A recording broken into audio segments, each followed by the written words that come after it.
trying to get this thing together for a day and a half now. So passenger side goes together real easy, slides right in. Everything's good. This is third member's torqued down. Got the brakes on pretty easy. I mean, it is hard to get your fingers in there. But really, what I'm going to talk to you guys and what I figured out, and I'm gonna grab the phone and get close to this because it took me a lot of reading and research to figure this out.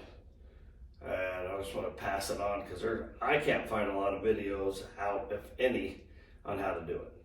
So lining up the posi side splines, there's 2 gears in there that have to line up. So let me just get the phone to show you a little closer what I did, and I finally got it in there. It took me about 3 minutes once I actually figured out the trick, but it took me a day and a half to figure it out. Here's what I did. So this is the passenger side. I took the socket and went through the inspection hole. You can see there, put it on the bolt. And then I ran a strap from the upper forelink around that so it'd hold it in, and then to the pinion. So anyway, it holds this in. So why I did this is to keep this axle from moving. Because on this side, well, on this, they go straight in, no problems. It enters, it goes into that third member really easy. So on this side, there are 2 gears in here that when your axle goes in like this, it lines up, or it should line up, and mine were a little off. And I've read there's a lot of people out there that says theirs are the same. So what I had to do was put this into the first section of that, and it's, I don't know, maybe an inch or so, and then the second section it wouldn't go in. So what I read is try to go up at an angle, which I don't understand how you do that, because once it goes into that first inch, there's no angle to be had.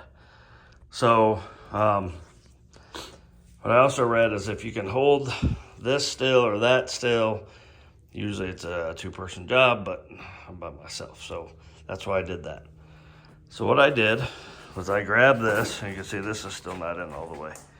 I grabbed this, I twisted back and forth with that side held still, and I got it to where it was in there. Then I grabbed my rubber mallet and I gave it 2 hard hits while I held my fingers here. You got to keep it lined up, so you better trust yourself. And what it did is this went, it popped in there.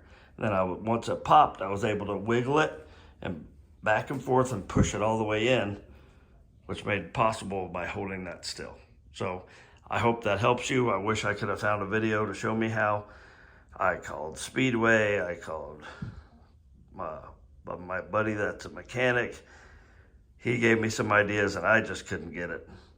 But it's in there now. Hope that helps you. And most of us work out in the garage by ourselves. So anyway.